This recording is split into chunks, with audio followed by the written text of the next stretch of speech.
Breaking news చూస్తున్నాం. ఏపీలో అన్నా క్యాంటీన్లు మళ్లీ ప్రారంభం కాబోతున్నాయి. తాజాగా ఏపీ సీఎంగా చంద్రబాబు బాధ్యతలు స్వీకరించడంతో రాష్ట్రంలో తిరిగి అన్నా క్యాంటీన్లు ప్రారంభం కానున్నాయి.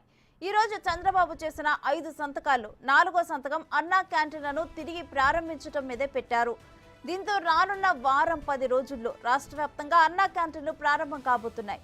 ప్రస్తుతం మున్సిపాలిటీలో కార్పొరేషన్ పరిధిలో ఉన్న అన్నా క్యాంటీన్ మొత్తం కూడా గత వైసీపీ సర్కార్ గ్రామ వార్డు సచివాలయం కింద వినియోగించింది. దీంతో వాటిని తిరిగి స్వాధీనం చేసుకుని పునఃప్రారంభించేందుకు చంద్రబాబు సర్కార్ కార్యాచరణని రూపొందిస్తోంది.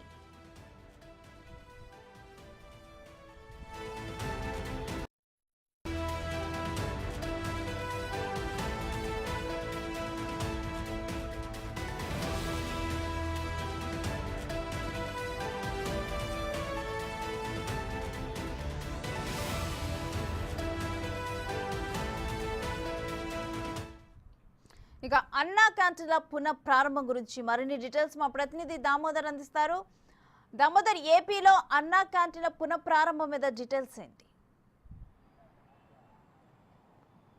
రేణుశ్రీ, ఏదైతే చంద్రబాబు నాయుడు ఈరోజు పదవీ బాధ్యతలు స్వీకరించిన తర్వాత 5 ఫైల్స్పై సంతకాలు చేశారు. ఇందులో అన్నా క్యాంటీన్ల పునరుద్ధరణ కూడా ఒకటి. రాష్ట్రంలో 2019కు ముందు ప్రతి నగరపాలక సంస్థలోనూ అదేవిధంగా నగరపాలక పంచాయతీ, మేజర్ పంచాయతీల్లోనూ మున్సిపాలిటీల్లోనూ అన్నా క్యాంటీన్లు ఏర్పాటు చేశారు. తక్కువ ధరకే 5 రూపాయలకే భోజనము అందించేవారు. ఈ నేపథ్యంలో తిరుపతిలో కూడా ఇలాంటి అన్నా క్యాంటీన్లు 2 ఏర్పాటు చేశారు. తిరుపతిలో ప్రస్తుతం మనం చూస్తున్న ఈ హోటల్ ఒకప్పుడు అన్నా క్యాంటీన్. గతంలో ఏదైతే దీని సమీపంలో అటు రుయా ఆసుపత్రి, అదేవిధంగా స్విమ్స్ ఆసుపత్రి, స్త్రీల ప్రసూతి ఆసుపత్రి, ఇక్కడ 3 ఆసుపత్రుల మధ్యలో ఈ క్యాంటీన్ ఏర్పాటు చేశారు. చాలామంది పేదలకు ఉపయోగపడుతుంది, ఆసుపత్రికి వచ్చే రోగులకు ఉపయోగపడే విధంగా భోజనాన్ని సప్లై చేసేవారు, అదేవిధంగా అల్పాహారాన్ని కూడా ఇచ్చేవారు.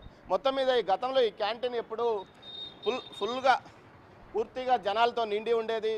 ఎప్పుడు ఈ సమీపంలో ఉన్నవారు, అదేవిధంగా పేదలు, కూలీలు వచ్చి ఇక్కడ భోజనం చేసి వెళ్ళేవారు. అదేవిధంగా తిరుమలకు వచ్చే యాత్రికులు కూడా ఇక్కడ అన్నా క్యాంటీన్లో భోంచేసే పరిస్థితి ఉండేది. అయితే వైసీపీ ప్రభుత్వం అధికారంలోకి వచ్చిన తర్వాత రాష్ట్ర వ్యాప్తంగా అన్నా క్యాంటీన్లను పూర్తి స్థాయిలో రద్దు చేసిన నేపథ్యంలో పూర్తిగా ఇలాంటివి చాలా చోట్ల పాడుపడ్డాయి. అయితే తిరుపతి నగరపాలక సంస్థ అయితే ఇక్కడ ఒక హోటల్కి అద్దెకిచ్చింది. ఇలాంటివి తిరుపతి నగరంలో అయితే ఇక్కడ ఒకటి, రుయా ఆసుపత్రి సమీపంలో ఒకటి, అదేవిధంగా ఏదైతే ఎంఆర్పల్లి సర్కిల్లో ఒకటి ఏర్పాటు చేశారు. ఈ రెండింటిని ప్రభుత్వము నగరపాలక సంస్థ పాడుపడతాయని భావించి హోటల్స్కి అద్దెకిచ్చిన నేపథ్యంలో ప్రస్తుతం ఇక్కడ హోటల్ శ్రీనివాస అనేది నడుస్తుంది. ఈ హోటల్ స్థానికంగా ఉన్న అయితే గతంలో ఎవరికైతే ఉపయోగపడిందో, ముఖ్యంగా ఇటు వచ్చే ఆసుపత్రికి వచ్చే పేదలకు చాలా విధంగా బాగా ఉపయోగపడింది. ముఖ్యంగా అన్నదానం, 5 రూపాయలకే భోజనం లభించడంతో ఆసుపత్రికి వచ్చే పేదలు చాలామంది ఇక్కడ భోంచేసి వెళ్ళేవారు. కానీ గత 5 సంవత్సరాలుగా అన్నా క్యాంటీన్ను రద్దు చేయడం వల్ల వారంతా ఇబ్బంది పడ్డ పరిస్థితి. తాజాగా ఎన్నికల హామీల్లో భాగంగా చంద్రబాబు నాయుడు కానీ కూటమి నేతలు కానీ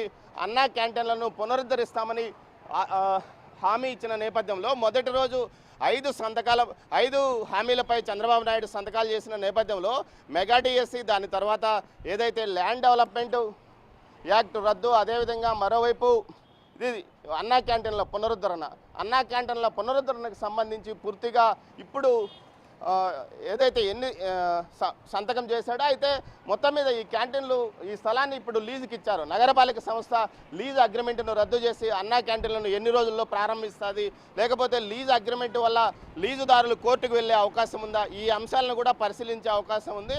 మొత్తం మీద అయితే త్వరలో అన్నా క్యాంటీన్లు ఓపెన్ అవుతాయని భావిస్తున్నారు. చిత్తూరు జిల్లా వ్యాప్తంగా సుమారు 20కి పైగా అన్నా క్యాంటీన్లు ఉన్నాయి.